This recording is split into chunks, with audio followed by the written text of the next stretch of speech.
historinë e Kosovës e kanë shkruar me çmimin e sakrificës qytetarët e saj, luftëtarët e lirisë dhe dëshmorët e atë dheut.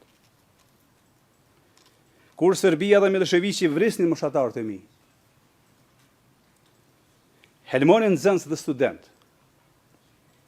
i largonin prindrit tanë nga puna, mbyllin shkolla e spitale, në ndishnin për të na vrarë dhe zbatonin spastrim etnik e gjenocid, çfarë duhet bënim ne?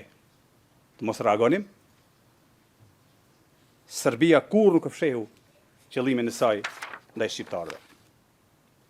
Në këtë sallë gjyqi, dëgjuam dëshminë e generalit Clark, i cili gjatë një takimi që kishte pasur me kasapën e Ballkanit, aja kishte deklaruar hapur qëllimet e tij për shqiptarët. Ne edhe gjithë opinioni që e përcillte atë dëshmi dëgjuam generalin e NATO-s, teksa tha, citoj: Miloševiqi më tha se e dim se si të sillemi me shqiptarët. Duhet vrarë të gjithë. Edhe ne e dinim këtë, sepse Serbia kur nuk e fshihte qëllimin e saj ndaj shqiptarëve. Prandaj pyes sërish, çfarë duhej të bënim ne? Ta prisnim radhën për të vrarë, apo të iknim nga vendi dhe shtëpitë tona? Asnjërin dhe as tjetrën.